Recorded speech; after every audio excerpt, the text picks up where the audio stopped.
รอะไรบ่บ่มีสัญญาณขออยู่นี่มีแต่บ่มีสัญญาณเลยโทรทางเฟซนั่นได้ติดต่อบ่ได้เด้อเอาสัญญาณมันฮักเนาะใส่รถได้เนาะเขาก็ใส่เลยพี่น้องเอ้ยนั่นนี่ก็ได้นี่ก็ซ้ำนั่นเนาะไอ้แดงก็ว่าซังซีตัวนี้ก็ซ้ำน้องซาลี่ซ้ำกันนั่นแหละวางไหนเหยียบตัวนั้นฮักได้แดงฮักเด้อไม่นิดหน่อยนึง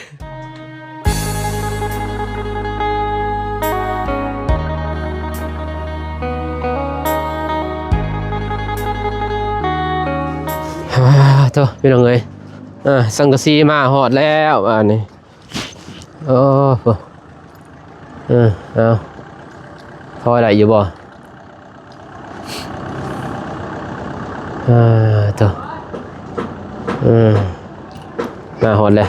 เอากราบทักทายสบายดีสวัสดีอีกครั้งเด้อพ่อแม่พี่น้องเมื่อสู่สุคน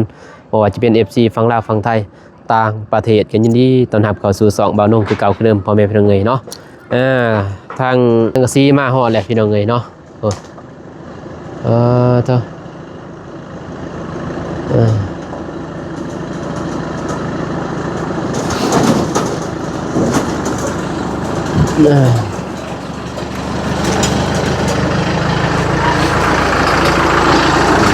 โอเคสต็อป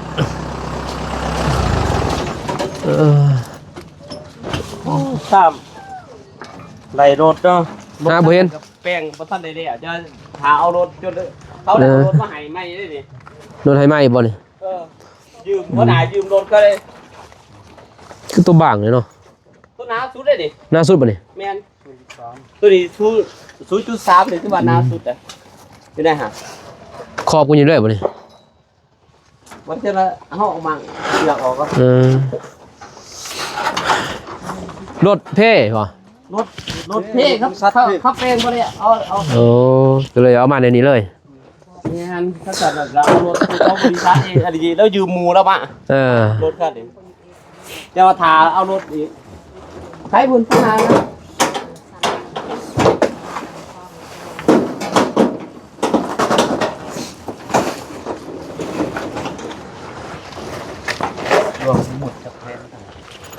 18บ่ไอ้แดง16เนาะ16แผ่นกระสอบเลยกับเพื่อนไก่เวียไปดังต้นเบยสอบไก่ไปดัง16แผ่นโตบ่ได้บ่บ่มีสัญญาณขออยู่นี่มีแต่บ่มีสัญญาณเลยโทรทางเฟซนั่นได้ติดต่อบ่ได้เด้อจะจอดถ่ายอยู่บนรถเด้อเป็นนั่นแหละหัวหน้าเพิ่นโทรมาพี่น้องไงเนาะอันนี้มีเบาหนงซื้อเล็กตะปูตัวนี้นี่เบาตัวยายตั้งหา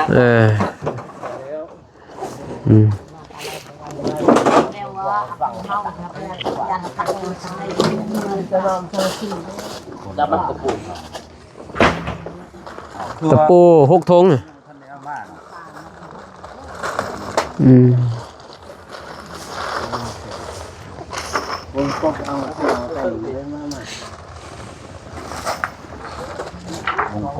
ถง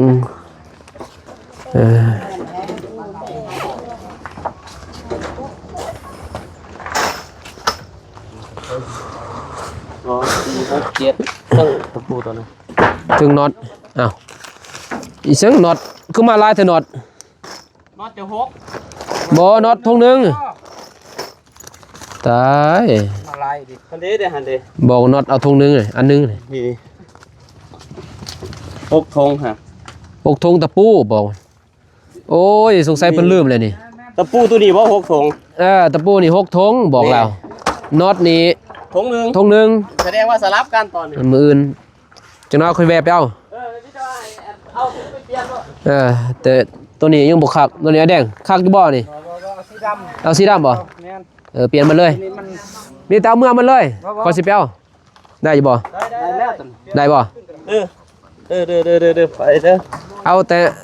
ตัวน้อยสิไปเข้าไปเอาสีดำมันเลยเนาะ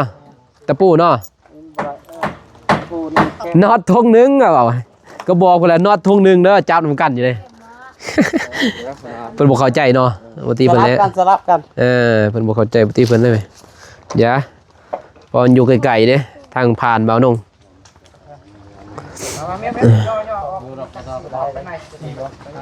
เอาเข้าไปในเด้แล้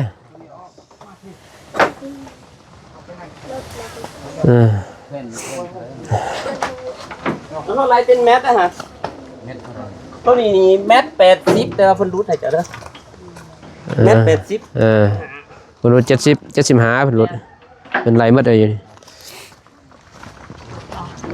เอ้ย ว้าวเริ่มแตกเจอแมท85ตัวนี้ถือว่าหนาสุดอยู่ในหานครับ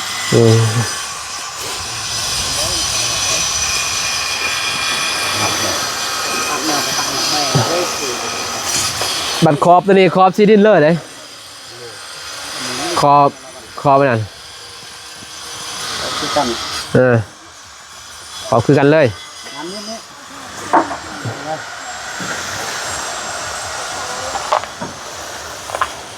บันเท้าอันยานมันหักเนาะใส่รถเลยเนาะเขาก็ใส่เลยพี่น้องเงยนั่นอีกเลย เอาตัวไอ้เกาะเขาดิ มา ถ้าประกอบเขามันก็สิฮัก หักแล้วเนาะ สมกอกฮักนะของแพนเด้อ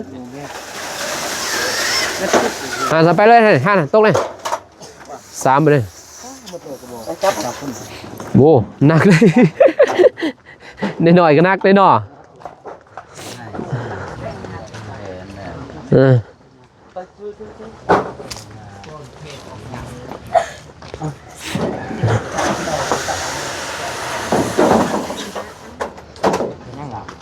ซีโรสิกเอื่นเพลเอามาเลยพี่น้องเลยเบาตูนเพิ่นข้าวเวียกเบาตูนเพิ่นข้าวเวียกเลยเบาน้องอยู่พอดีพี่น้องอัปเดตนี่แหละก็สิกลับไปแหละไปแรงขับเลยเหมือนเนาะกะตีมันแล้วตอนนั้นกะตีนั่นเลยเงินก็ขึ้นแล้วก็ตอนแรกจึงส่งให้น้องอันนั้นเรื่องวงกบถ้าว่ามันพอดีงามเบาหนุ่มกับบอกให้เพิ่นเอามาเลยพี่น้องเงยเนาะก็ถือว่าสำเร็จเนาะยังแต่คันได้เลยซื้อบอกมาอย่าแล้วเขาสิเข้าไปเชื่อไว้ด้วยบ่ตัวนี้บ่เอาเมื่อเลยเขาสิเข้าไปหาเพิ่นจะก็บอกบินกลับไปนำเด้อโดยเข้าไปนำเลยพอสิเปลี่ยนเลยพอเฮาถ่ายคลิปเด้บ่ย่านเนาะ ถ่ายคลิปอะไรพี่น้องเอ้ยเนาะนี่สิไปเปลี่ยนใหม่หมดเพราะว่าเลือกเองมันเอาสีดำมันตอนนั้นมันยางมันเหนียวดิมันก็ได้ขอบใจเด้อโดยจะหน่อยน้องสิออกตามไปเลยโดย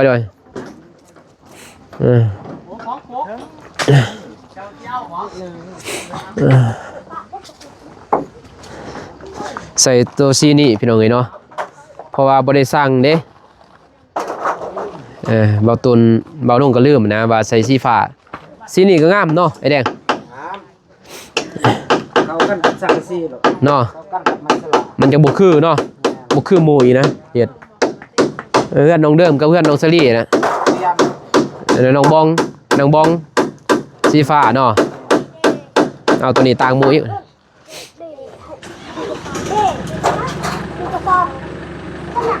เรียบร้อยพี่น้องเอ้ยครบบ่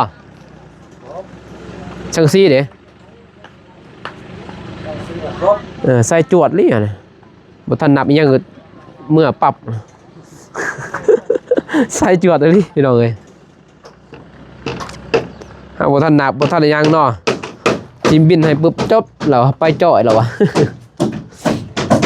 น่าจะพอติแม่นบ่เรือฮะเรือและ6แผ่นขอบนี่2 4แผ่นซีเขาบ่4มี6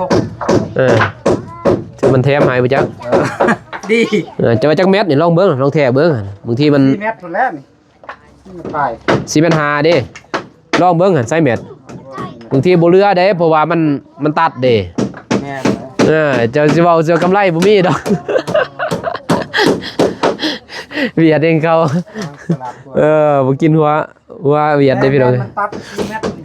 มันตัด4เมตรน่ะมันกระทึกอ่ะดิ ต่อเองน่ะ แล้วก็ต่อตอนนั้นบ่แม่นว่าดอก อันตัวนี้เด้พ่อบ่นี่ครบบ่เท่าไหร่อัน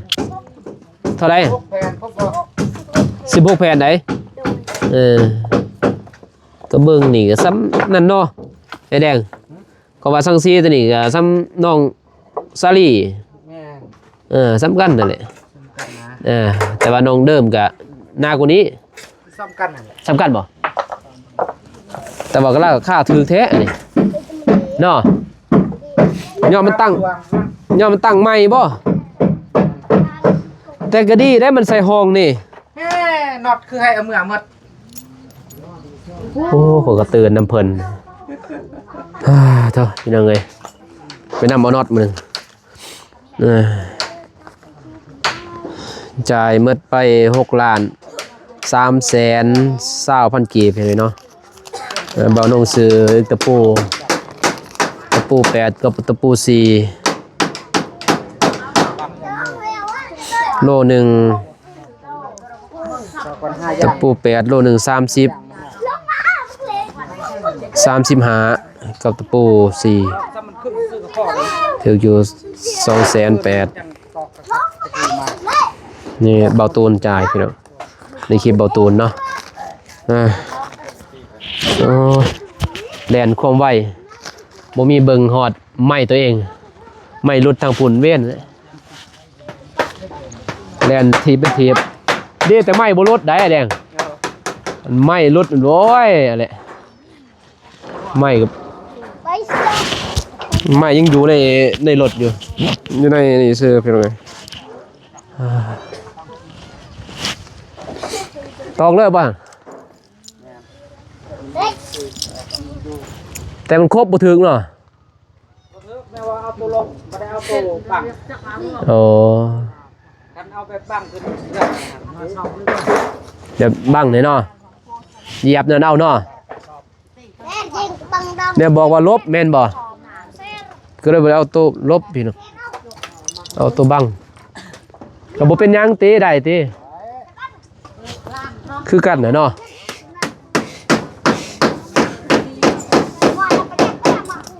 มันก็บ่ต่างกันดอก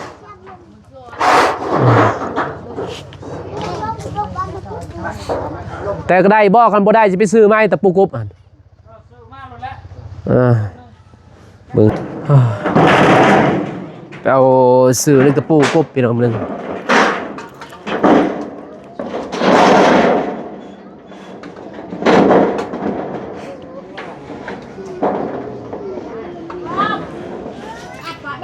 ผู้ดีเนาะโดยสบายดี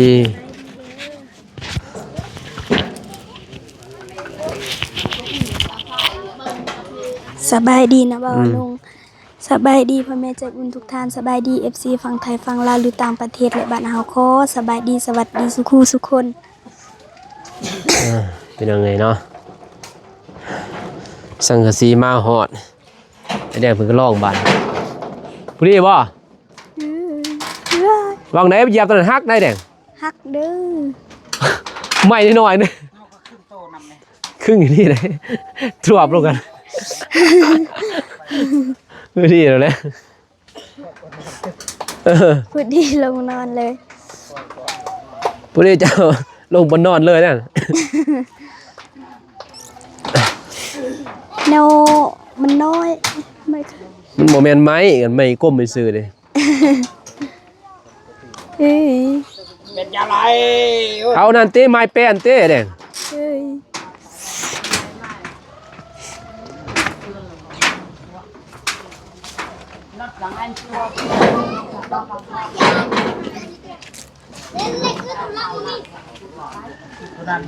มาเยือนนึกเยือไปเถอะ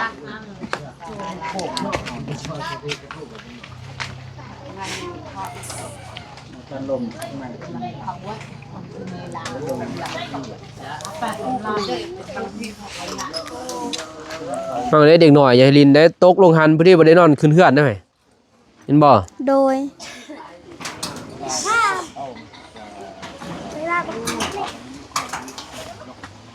ผู้ใดบ่ได้นอนเฮือนเนี่ยบ่เจ็บบ่จะว่าโตลงกันย่านเลย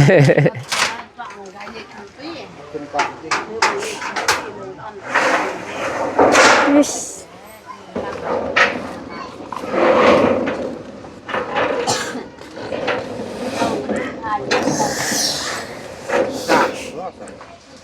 ดอกเห็นละกันไปได้เฮ้ตุ๊กน้ำเขาตักน้ำมันออกยัดขับมาเป็นลำ เส้น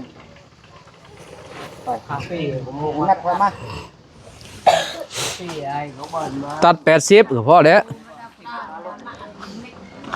เราลดไป เฮ้ยอ่ะ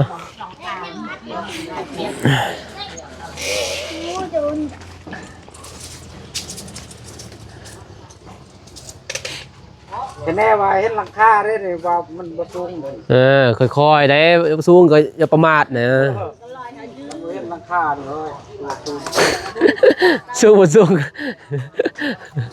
ราคาตัดก็บ่อยู่ได้แดง ปูนี่ครับว่านอนหมด ยังคือเลย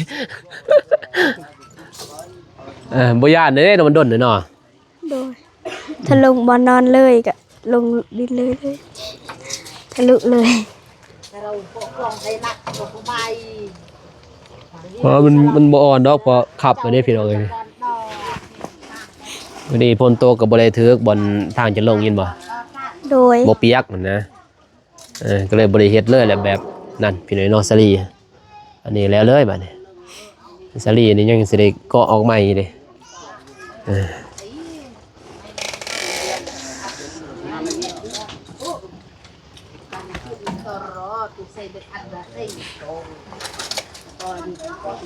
ลังคาเนี่ยอันตราย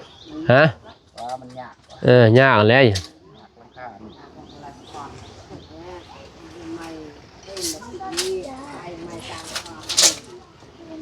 เพื่อนสลี80บ่ เนี่ยทะเล อ่า แมน60 60บ่ ขาดครึ่งหนึงเลย ก็เหลือแผ่นนึง เอาตัวนี้80สิงามอยู่บ่ ว่าแล้วว่าจะใดมันยาวย าวอยู่แต่มันสิบ่งามมัน แล้วก็ได้กำลัง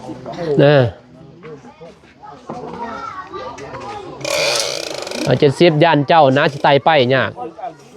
แม่นบ่80อีกยากแน่70เอา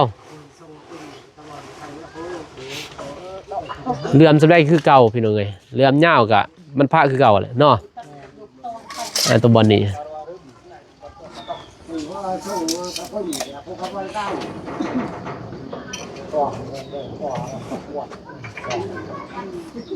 ค่อยๆเนี่ยต่ออีกอะไรก็จับส่วนพูดกันแล้วตัดเลยบัดนี้ เอาเก้าหนึ่งมาเอาในปักไว้โต เอาออกก่อนติสังกะสีบ่ดึงเพียกไปบ่วะตอกเลย เอาซ้ำนี้ไปเลยเอาสากเอาออกไม่ต้องรถ ออกเลยอยู่ออกเป็นหยังอยู่รถกะบ่ได้ อยู่บ่ได้ โดยออกทาง ติดจักรโลดหั่นมีกระแจบ่เอาจับมาจับไว้ดิมาจับนี่มา ล็อกคอนะล็อกคอ เอามันมีกระแจดิกระแจมีบ่โอ้ยล็อกอยู่ไสปะอันนี้สารินั่นน้องก็เลยก็ได้ไอ้สิหานล็อกคออยู่นี่เนาะ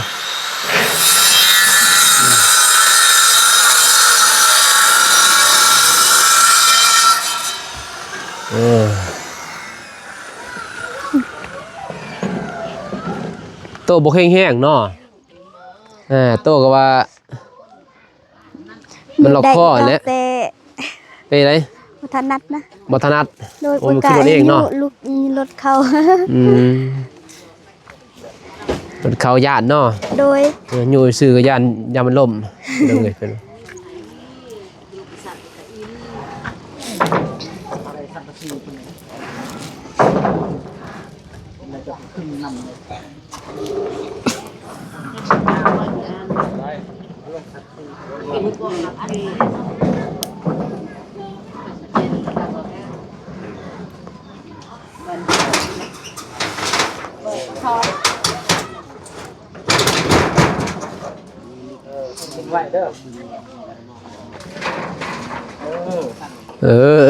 เจ้าไอ้แดงโอ้เบิ่งตีมันจนอ่อน แล้วได้หั่น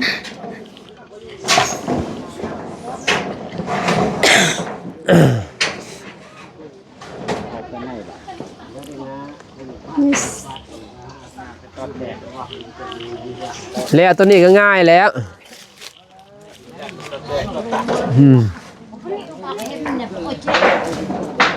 ลงว่าคอยเหยียบมันกระโดดแล้ว เราต้องเทศ ตำไม่ฉลาดเลยนะเสียว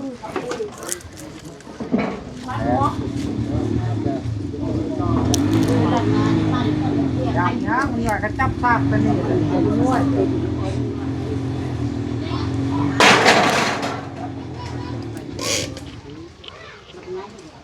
สาด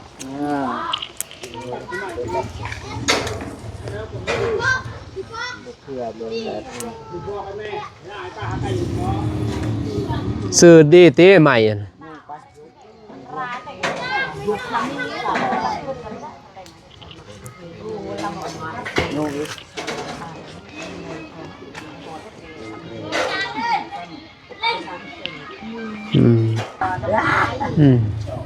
ดีแล้ว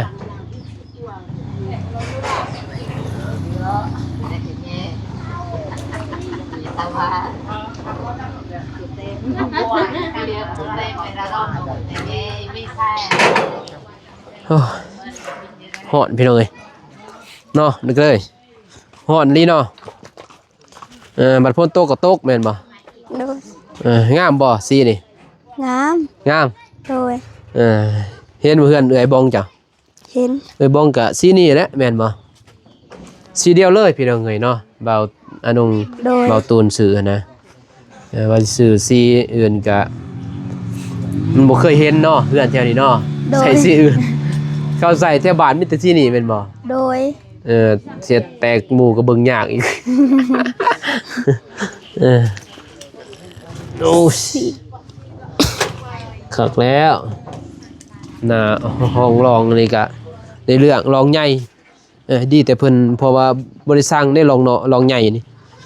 ดีแต่เพิ่นว่ารองใหญ่พี่น้องเอ้ยเนาะมื้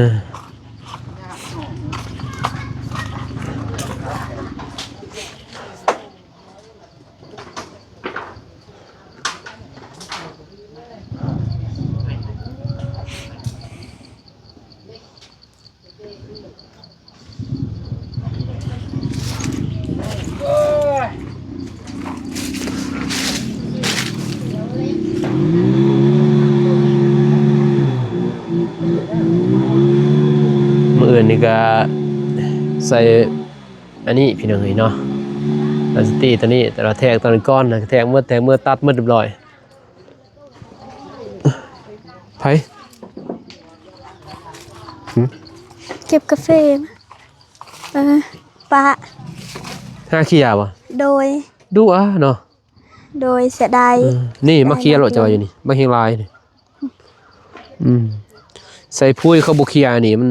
เปื้องจังบ่ เปลืองแต่เขามีปุ้ยเขาก็ใส่ เนาะ โดย ถ้าเอาเคลียร์มันบ่เปื้องมันลงเลยเด้อันนี้จังมันก็เสียคุณเนาะ โดย เพราะว่ามันถึกอยู่ใบมันเต็มอยู่พี่น้องเอ้ยมันเสียคุณซื้อ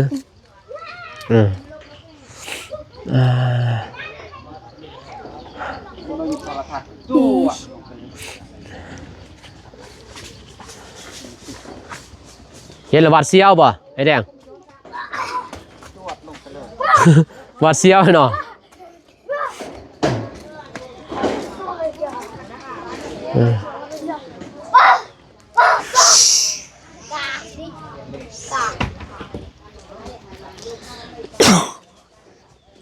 กินหรือบ่ยาบ่ซื้อยา บ่อยากกิน บ่เศร้าแค่ยา โดยบ่อยากกินยา เป็นแค่มีแต่กินน้ำอุ่นเด้อ โดย ยินว่าอันแค่ยาพี่น้องเนาะเป็นแค่ยาน้องก็เลยไปเบี้ยน้องบองนั่นแหละ ถ้ายาตาเฮาปลูกเองกินแน่ได้ถ้าคมสำใดก็กินได้ อ้าวยาโตเจ้ากินให้คมได้หั่นได ก็คมตอนนั้นแห่งคมกว่ายาแต่ งูคือกันว่าจะเป็นหยัง ยาดีกระเพาะตอนนั้นคมได้เพราะว่าน้องเอามาแต่น้ำปลาเทาสลีกับแบบเดียวหั่นแหละเป็นแบบนั้นแหละเจ้าบ่ โดย เพราะว่าเที่ยวชนเผ่าเขาสิมีดอกยาดีกระเพาะนี่คือพื้นเมืองเข้าเป็นยังไงเนาะ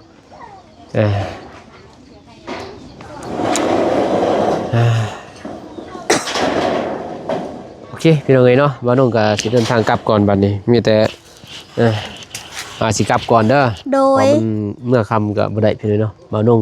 เมื่อคนเดียวมื้อนี้ไอ้แดงเพิ่นจะน้อยแล้วเพิ่นสิกลับเพิ่นน่ะเพิ่นเราแทงหั่นแล้วก็เพิ่นก็สิกลับมีแต่มื้ออื่นพุ่นแหละแม่นบ่ โดย จังสิได้มุ่งมื้ออื่นเป็นจังไดเนาะก็ได้มุ่งจักบ่ยากๆแน่เพราะว่ามันยาวเหนื่อยเนาะเบื้องนี้ยาวเลย4เมตรเลย4หรือ3เมตร3เมตรเก่าพี่น้อยเนาะยาวกลับก่อนเด้อ โดย เดี๋ยวยิ้มคำเลยพี่น้อง4 โมงปลาย มื้ออื่นน่ะบ่าวสิมาตอนเช้า เบิ่งก่อนบางทีไปใส่บาตรได้หมื่น ๆโดยน้องก็ว่าสิลงใส่บาตรคือกัน ไปใส่บาตรบ่หมื่น โดย ไปใส่บาตรกับไปรถเพราะว่าคอยมาแล้วเบามากคุณแล้วใส่บาตรแดด2 โมงหมดเลยมาพี่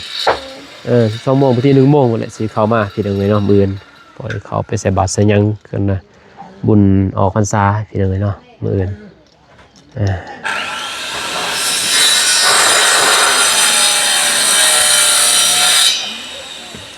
จะสั่นเด้อครับโดยไปพี่น้องเลยเนาะมาลงกับบัดนี้พอไอ้แดงจะได้รับกลับคำเลยเด้